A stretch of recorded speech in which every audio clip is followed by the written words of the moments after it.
আসসালামু আলাইকুম। এটিএন বাংলা সংবাদে সবাইকে স্বাগত জানাচ্ছি। আমি সুমনা ঘোষ। শুরুতেই থাকছে বিআরবি কেবল সংবাদ শিরোনাম। জনগণের ভোটের অধিকার নিশ্চিত করেই ৭ জানুয়ারি নির্বাচন হয়েছে, সংবাদ সম্মেলনে বললেন প্রধানমন্ত্রী। যুক্তরাষ্ট্রকে মানবাধিকার সবক না দেওয়ার আহ্বান। টানা তাপদাহ শেষে কমতে শুরু করেছে তাপমাত্রা। চট্টগ্রাম সহ বিভিন্ন জেলায় বৃষ্টি। শনিবার খুলছে মাধ্যমিক বিদ্যালয় এবং রোববারে প্রাথমিক।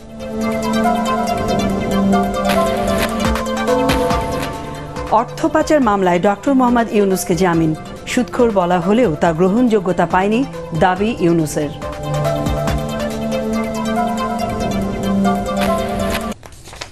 শুনছিলেন বিআরবি কেবল সংবাদ শিরোনাম। এবারে বিস্তারিত সংবাদ। জনগণের ভোটের অধিকার নিশ্চিত করেই ৭ জানুয়ারি নির্বাচন অনুষ্ঠিত হয়েছে বলে মন্তব্য করেছেন প্রধানমন্ত্রী শেখ হাসিনা। থাইল্যান্ড সফর পরবর্তী সংবাদ সম্মেলনে মানবাধিকার ইস্যুতে যুক্তরাষ্ট্রকে নিজের ঘর সামলানোর কথা বলেন তিনি। আসন্ন উপজেলা নির্বাচন প্রসঙ্গে প্রধানমন্ত্রী বলেন, ভোটকে অর্থবহ করাই তার সরকারের লক্ষ্য। বিস্তারিত মনিউর রহমানের রিপোর্টে। থাইল্যান্ডে আমার সরকারি সফরটি দ্বিপাক্ষিক সম্পর্কের ক্ষেত্রে একটি মাইল ফলক হয়ে থাকবে। থাইল্যান্ড সফর নিয়ে গণভবনের সংবাদ সম্মেলনে লিখিত বক্তব্যে প্রধানমন্ত্রী শেখ হাসিনা উল্লেখ করেন, এই সফরের মাধ্যমে দুই দেশের মধ্যে সহযোগিতার নতুন দুয়ার খুলেছে। মিয়ানমারের রোহিঙ্গা শরণার্থী প্রত্যাবাসনে থাই সরকারের সহযোগিতা চেয়েছে বাংলাদেশ। পরে প্রশ্নোত্তর পর্বে প্রধানমন্ত্রী বলেন, অতি ডান ও অতি বাম এক হয়ে সরকারের উৎখাত চাইলেও তাতে জনগণের সাড়া নেই। ঠিক আছে, তারা আমাকে উৎখাত করবে, পরবর্তীতে কে আসবে তাহলে? সেটাকে ঠিক করতে পেরেছে? সেটাই তো আমার প্রশ্ন। কারা আসবে, কে আসবে ক্ষমতায়, কে দেশের জন্য কাজ করবে, কাকে তারা আনতে চায়, সেটা কিন্তু স্পষ্ট না। আর সেটা স্পষ্ট না বলেই তারা কিন্তু কেউই জনগণের কোনো সাড়া পাচ্ছে না। এখন যারা আন্দোলন করে করুক, সেটা তো আমরা তো বাধা দিচ্ছি না। উপজেলা নির্বাচন নিয়ে প্রশ্নের জবাবে প্রধানমন্ত্রী বলেন, প্রার্থিতার ক্ষেত্রে দলীয় কর্মীদের মূল্যায়ন করা উচিত। ভোটকে জনগণের সাংবিধানিক অধিকার বলে উল্লেখ করেন তিনি। আমাদের কথা হচ্ছে ইলেকশনটা প্রভাব মুক্ত যেন হয়, প্রভাব মুক্ত যেন হয়, মানুষ যেন স্বাধীনভাবে ভোটটা দিতে পারে। এক জায়গায় বউকে দিল, আর এক জায়গায় ছেলেকে দিল, আর এক জায়গায় এগুলি আসলে ঠিক না। কর্মীদেরও মূল্যায়ন করা উচিত। আমি সেটাই বলতে চেয়েছি আমাদের নেতা কর্মীদেরকে, যে কর্মীদেরও মূল্যায়ন করা উচিত এবং সেখানে সব কিছু নিজেরাই নিয়ে নেব, একটা আর আমাদের নেতাকর্মীদের জন্য কিছু রাখবো না, এটা তো হয় না। আমরা দেখছি যে কোনো কোনো দল থেকে বলা হচ্ছে কেউ নির্বাচনে যাবেন না, ভোটে যাবে না, মানুষকে মানা করা হয়। তো মানুষ কেন ভোটে যাবে না? ভোট দেওয়া তো তার অধিকার। তার এলাকায় সে কাকে চায় তাকে সে ভোট দেবে। তাদের ভোটের অধিকারে হস্তক্ষেপ কেন করা? যুক্তরাষ্ট্রের নিউ ইয়র্কে 2 বাংলাদেশি হত্যার ঘটনার পরেও মানবাধিকার সংস্থাগুলো নিশ্চুপ কেন, সেই প্রশ্ন রাখেন সরকার প্রধান। আমাদের দেশেও তো কত মানবাধিকারের বিরাট বিরাট প্রবক্তারা আছে, তারাও চুপ কেন? সেটা আমারও প্রশ্ন। আমি তাদের কাছে জিজ্ঞেস করি যে তারা চুপ কেন, এখন কথা বলে না কেন, বা তারা ব্যবস্থা নেয় না কেন? বা এতগুলি সংস্থা, সেই সাংবাদিক থেকে শুরু করে সবার জন্য তো বিরাট বিরাট আন্তর্জাতিক সংস্থা, কিছু হলে বাংলাদেশে কিছু হলেই তো তারা খুব সোচ্চার, এখন কেন চুপ? তাদের দেশে এই যে প্রতিনিয়ত মানবাধিকার লঙ্ঘন হচ্ছে, আর গুলি করে একেবারে যারা সাধারণ নিরীহ মানুষগুলিকে হত্যা করা হচ্ছে, এটা তো তাদের দেখা উচিত। নিজের ঘরের দিকে আগে সামলানো উচিত। 23 জুন উপমহাদেশের প্রাচীনতম রাজনৈতিক দল আওয়ামী লীগের 75তম প্রতিষ্ঠা বার্ষিকীতে বিশ্ব পরিস্থিতি পর্যবেক্ষণ করে বিদেশি অতিথিদের আমন্ত্রণ জানানো হবে বলে জানান প্রধানমন্ত্রী। এছাড়াও সংবাদ সম্মেলনে প্রাধান্য পায় দ্রব্যমূল্য নিয়ন্ত্রণ ও কৃষি উৎপাদন। মনিউর রহমান, এটিএন বাংলা, ঢাকা। আওয়ামী লীগের ত্যাগী নেতাদের কারণেই দল বারবার ক্ষমতায় এসেছে বলে মন্তব্য করেছেন প্রধানমন্ত্রী শেখ হাসিনা। দ্বাদশ জাতীয় সংসদের দ্বিতীয় অধিবেশনে শোক প্রস্তাবের ওপর আলোচনায় অংশ নিয়ে তিনি বলেন, নেতাদের একাগ্রতা আর সংগ্রামে দেশের মানুষের জীবনমান উন্নত হয়েছে। ঝিনাইদহ 1 আসনের সংসদ সদস্য মরহুম আব্দুল হাইয়ের রাজনৈতিক জীবনের প্রশংসা করে প্রধানমন্ত্রী বলেন, তিনি আওয়ামী লীগের অত্যন্ত সাহসী ও আদর্শবান সংগঠক ছিলেন। ঝিনাইদহকে সর্বহারা মুক্ত করতে প্রয়াত এই নেতার অবদান কৃতজ্ঞতার সাথে স্মরণ করেন প্রধানমন্ত্রী।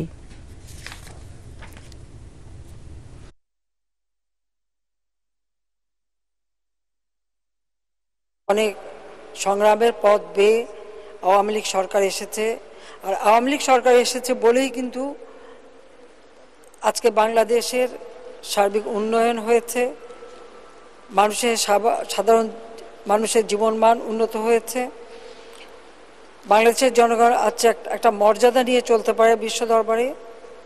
এবং এটা আমার পক্ষে সম্ভব হয়েছে এই জন্য যে আব্দুল হাইয়ের মতো এই ধরনের ত্যাগী নেতা কর্মী ছিল বলেই এই সাফল্য আমরা আনতে পেরেছি, যারা দেশপ্রেমে উদ্বুদ্ধ ছিল, সততা, নিষ্ঠা, একাগ্রতার সাথে কাজ করেছেন, অর্পিত দায়িত্ব পালন করেছেন।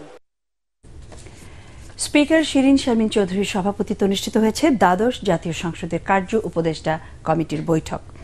সংসদ ভবনে অনুষ্ঠিত এই বৈঠকে কমিটির সদস্য এবং সংসদ নেতা প্রধানমন্ত্রী শেখ হাসিনা অংশ নেন।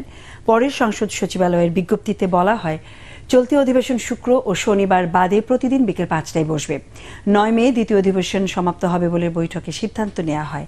এই অধিবেশনে প্রধানমন্ত্রীর জন্য 38টি ও অন্যান্য মন্ত্রীর জন্য 902টি প্রশ্ন পাওয়া গেছে বলেও জানানো হয় বৈঠকে।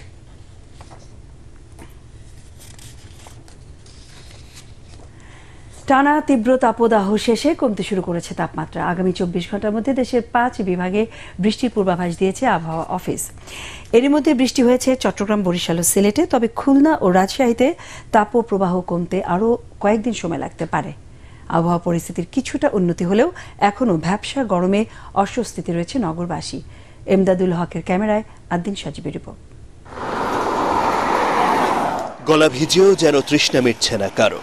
তীব্র তাপ থেকে মুক্তি পেতে পাখপাখালি ভিড় জমিয়েছে গাছগাছালি আর খালবিলে। দেশের বিভিন্ন স্থানে বৃষ্টির খবর স্বস্তির হলেও নগর জীবনে হাসি নেই এখনো। ভ্যাপসা গরমে অতিষ্ঠ জনজীবন। বেশি কষ্ট নিম্ন আয়ের মানুষের। গরমে রাতে ঘুম হয় না, দিনে কাজে মন বসে না। টানা গরমে বেড়েছে অসুস্থতাও। কালকে নামতে হয়ে জানা বেশি একবারে প্রচুর গরম। তো বাসায় গরম, টিনের রুম না, টিনের তাপ বেশি না। প্রচন্ড গরমে যখন এসি ছাড়া ঘুমাতে পারে না মানুষ, তখন রাতের বেলা বহু মানুষ ঘুমাচ্ছেন পথে কিংবা রাস্তার উপরে, কেননা তাদের সেই সাধ্যটা নেই। এই বাস্তবতায় এই কষ্টটা এমন একটা পর্যায়ে পৌঁছেছে যে তারা দিনের বেলায় কাজ করতে পারছে না, প্রভাব পড়ছে জীবন জীবিকায়। তবুও শহরাঞ্চলে গরমে বিপাকে মানুষ। সবাই তো দোয়া করতেছে তাপ কমানোর জন্য। প্রচুর তাপ দিন দিন বেড়ে চলছে। একটু গাছের নিচে দাঁড়াবো, এরকম বড় গাছ নাই। আবহাওয়া অফিস বলছে আগামী 24 ঘন্টায় সারা দেশেই বৃষ্টির সম্ভাবনা রয়েছে। তাপমাত্রা কমে তা 36 ডিগ্রি সেলসিয়াসে নামতে পারে। পূর্বাঞ্চলে বৃষ্টিপাত শুরু হবে এবং আস্তে আস্তে সেই যে এরিয়াগুলো, যে অঞ্চলগুলো আছে, অঞ্চলগুলো আস্তে আস্তে বৃদ্ধি পেতে থাকবে। আদ্দিন সজীব, এটিএন বাংলা, ঢাকা। তীব্র গরমে কয়েক দফা বন্ধ থাকার পর আগামী শনিবার থেকে খুলছে মাধ্যমিক স্তরের শিক্ষা প্রতিষ্ঠান। ওই দিন থেকে ক্লাস ও পরীক্ষা যথারীতি চলবে বলে জানিয়েছে শিক্ষা মন্ত্রণালয়। এর মাধ্যমে 16 মাস বন্ধ থাকার পর আবারও শনিবারে ফিরছে স্কুলের কার্যক্রম। শিক্ষণ ঘাটতি কাটিয়ে ওঠা পর্যন্ত সপ্তাহে 6 দিন স্কুল চলবে বলেও জানানো হয়েছে। এদিকে আগামী রোববার খুলবে প্রাথমিক বিদ্যালয়। 2 শিফটে চলবে বেলা 11:30 পর্যন্ত। তবে বন্ধ থাকবে প্রাক প্রাথমিকের ক্লাস। শিশুদের স্বাস্থ্য সুরক্ষায় ব্যবস্থা নিতে স্কুলগুলোর প্রতি নির্দেশনা দিয়েছে প্রাথমিক শিক্ষা মন্ত্রণালয়।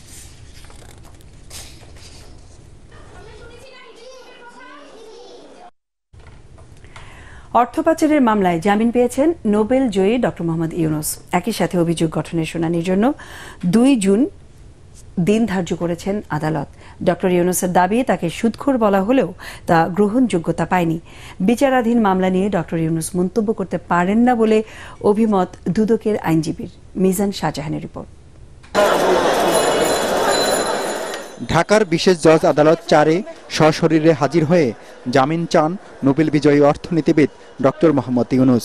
শুনানি শেষে তার জামিন মঞ্জুর করেন আদালত। পরে আদালত চত্বরে মামলার বিষয়ে কথা বলেন ডক্টর ইউনূস। তিনি বলেন তাকে বারবার সুদখোর বলা হলেও তা গ্রহণযোগ্যতা পায়নি। তিনি বলেন এক আদালত থেকে অন্য আদালতে যেতে হচ্ছে তাকে। আমাকে বলা হয়েছে আমি সুদখোর, বহুবার বলা হয়েছে, আপনারা সেটা গ্রহণ করেন নাই। আমাকে বলা হয়েছে আমি গরিবের রক্তচোষা। কেন সুস্থ মস্তিষ্কের মানুষ তো এরকম অভিযোগ আনতে পারে না, কাজে আমি কিভাবে জবাব দেব? ডক্টর ইউনূসের মন্তব্যে তীব্র প্রতিক্রিয়া জানান দুদকের আইনজীবী। প্রফেসর ডক্টর ইউনূসের কোনো কথার জবাব আমি দিব না, তিনি এই মামলার আসামি। তার পক্ষের আইনজীবী যদি কিছু বলে থাকে আপনি আমাকে বলেন, আমি জবাব দেব।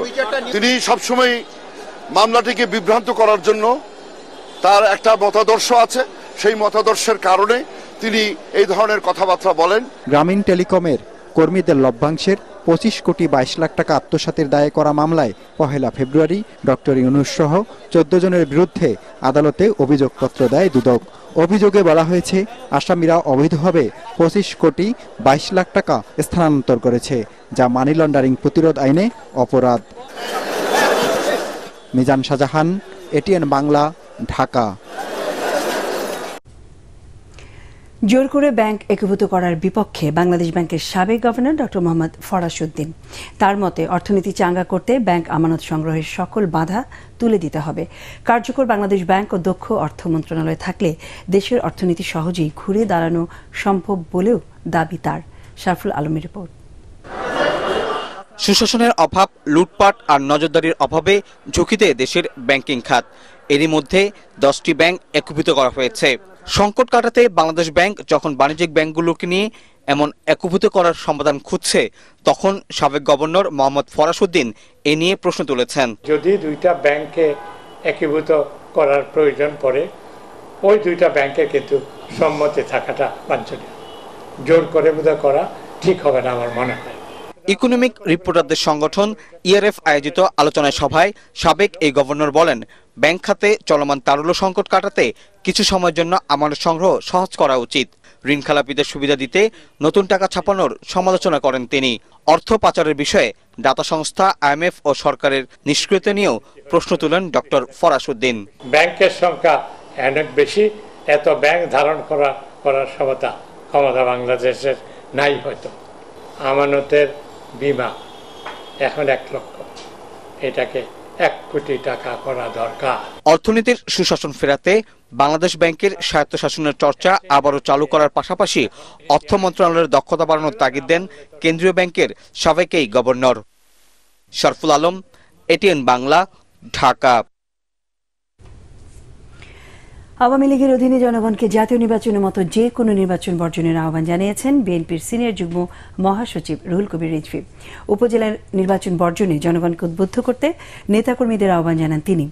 রাজধানীর উত্তর বাড্ডার শ্রমজীবী মানুষের মাঝে বিশুদ্ধ পানি ও খাবার স্যালাইন বিতরণের আগে রিজভী এসব কথা বলেন। এ সময় তিনি অভিযোগ করেন, সরকার শ্রমজীবী মানুষের কষ্ট লাঘবে উদ্যোগ না নিয়ে লুটপাট ও দুর্নীতিতে ব্যস্ত। আওয়ামী লীগ সাধারণ সম্পাদক বিএনপিকে নিয়ে প্রতিনিয়ত মিথ্যাচার করছে দাবি করে রিজভী আরও বলেন, ক্ষমতাসীনদের পতন না ঘটানো পর্যন্ত রাজপথ ছাড়া হবে না।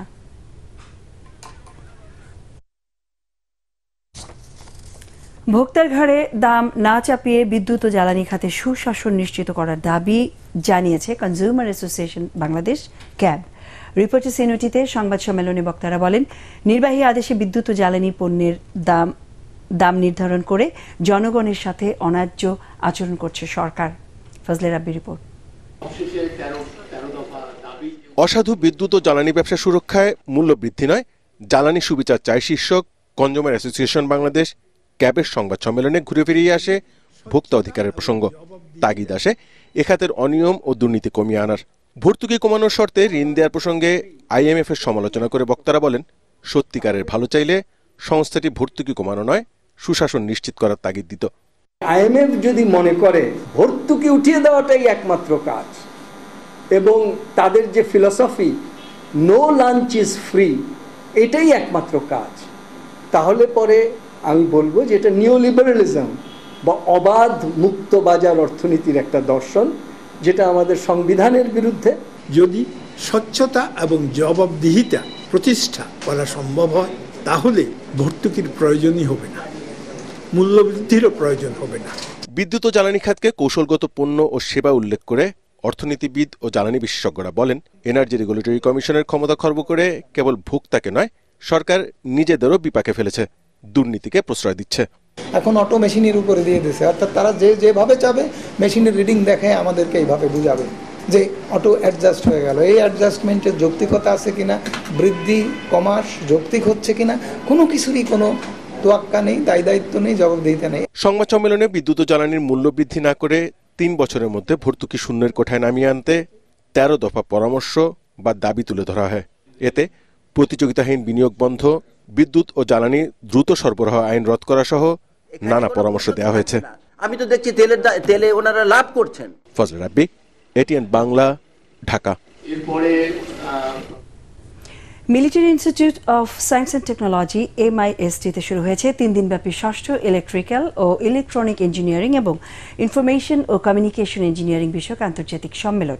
এর উদ্বোধন করেন সেনাপ্রধান জেনারেল SM শফিউদ্দিন আহমেদ। সম্মেলনে বাংলাদেশ, যুক্তরাষ্ট্র, যুক্তরাজ্য সহ বিভিন্ন দেশের প্রকৌশলী ও গবেষকরা অংশ নিচ্ছে।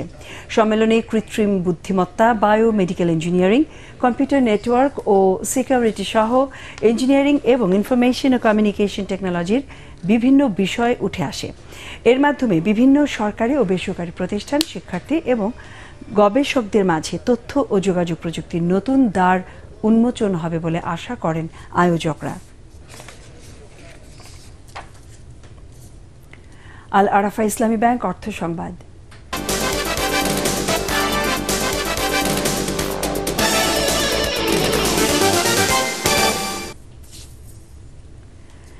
ঢাকা উত্তর বিভাগের শাখা ব্যবস্থাপকদের অংশগ্রহণে অনুষ্ঠিত হল রূপালী ব্যাংক PLC-র ব্যবসায়িক সম্মেলন। রাজধানীর দিলকুশায় ব্যাংকের প্রধান কার্যালয়ে অনুষ্ঠিত সম্মেলনে প্রধান অতিথি ছিলেন রূপালী ব্যাংকের ব্যবস্থাপনা পরিচালক ও CEO মোহাম্মদ জাহাঙ্গীর। বিশেষ অতিথি ছিলেন ব্যাংকের উপ ব্যবস্থাপনা পরিচালক পারসুমা আলম, হাসান তানভীর ও মোহাম্মদ হারুনুর রশিদ। ব্যবসায়িক সম্মেলনের সভাপতিত্ব করেন ঢাকা উত্তর বিভাগের মহাব্যবস্থাপক মোহাম্মদ নোমান মিয়া। এ সময় বিভাগের জোনাল ম্যানেজার ও শাখা ব্যবস্থাপকরা উপস্থিত ছিলেন।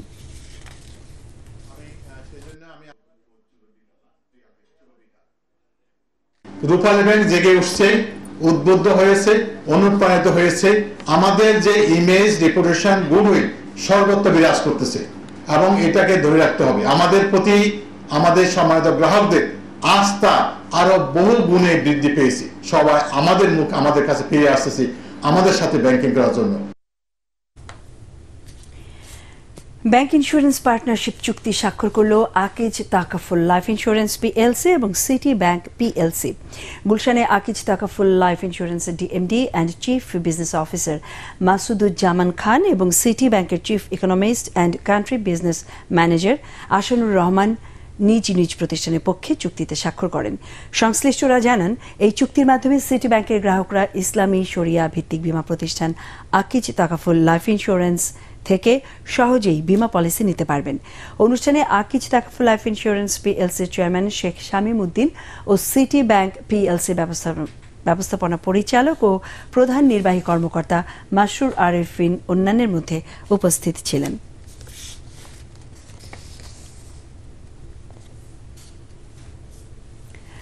World elite Mastercard credit card যৌথভাবে চালুর ঘোষণা দিল মাস্টারকার্ড ও ব্যাংক এশিয়া PLC। এর মাধ্যমে কার্ড হোল্ডাররা দেশের অভ্যন্তরে এবং দেশের বাইরে ভ্রমণে নানা সুবিধা পাবেন। অভিজাত শ্রেণীর ভোক্তা বাজারকে লক্ষ্য করে নতুন এই কার্ডের উদ্বোধনী অনুষ্ঠানে জানানো হয়, কার্ড হোল্ডারদের জন্য থাকছে বিভিন্ন প্রিমিয়াম ফ্যাশন বুটিকে কেনাকাটার সুযোগ। এছাড়াও বিশ্বের বিভিন্ন বিমানবন্দর লাউঞ্জে প্রবেশের সুযোগ, বিশ্বের যে প্রান্ত থেকে ATM-এ টাকা তোলার সুবিধা সহ থাকছে নানা অফার। অনুষ্ঠানে উপস্থিত ছিলেন মাস্টারকার্ডের সাউথ এশিয়ার চিফ অপারেটিং অফিসার বিকাশ ভার্মা, ব্যাংক এশিয়া PLC ব্যবস্থাপনা পরিচালক সোহেল RK হুসেন সহ আরও অনেকেই।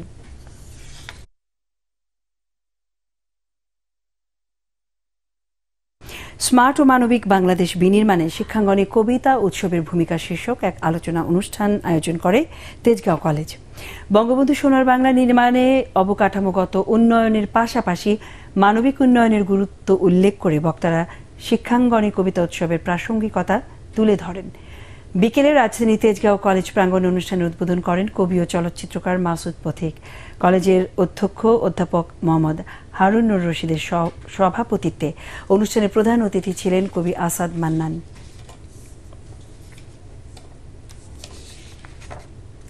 পার্টেক্স খেলার খবর।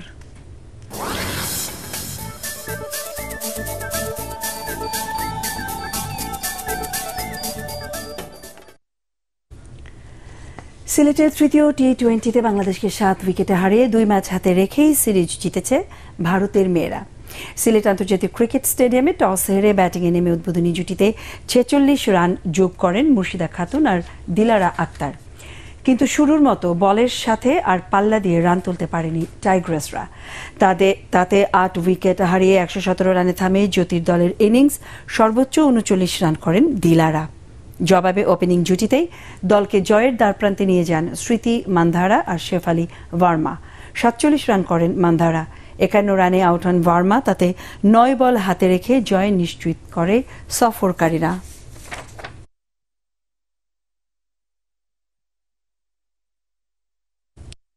বনানী ক্লাবের আয়োজনে উদ্বোধন হলো president cup billiards and sugar tournament 2024।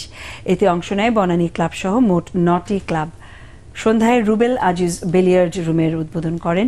Rubel Aziz সভাপতি এবং প্রশাসন পরিচালক সাইদ আহসানুল আপন, সুকার অ্যান্ড বিলিয়ার্ড পরিচালক মাকিনুর রশিদ রসি। এ সময় soccer club sub committee adviser Asif Hanif, পরিচালক শামসুর রহমান, ঋত্বিক মাহমুদ, ডক্টর জহির, আসাদুল্লাহ, আবু ফাজল মুকিম এবং বনানী ক্লাবের পরিচালনা পর্ষদের কর্মকর্তা ও ক্লাব সদস্যরা উপস্থিত ছিলেন।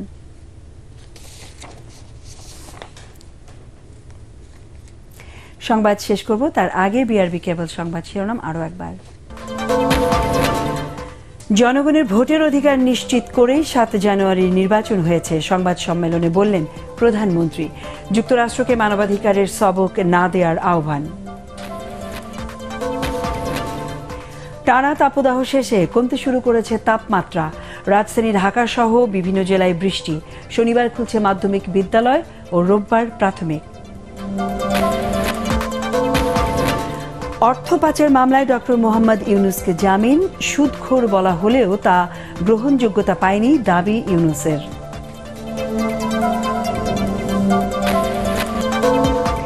আমাদের পরের সংবাদ দেখার আমন্ত্রণ জানিয়ে এখনকার মতো শেষ করছি। এটিএন বাংলা সংবাদ ইউটিউবে দেখতে ব্রাউজ করুন youtube/ATN Bangla News। ধন্যবাদ।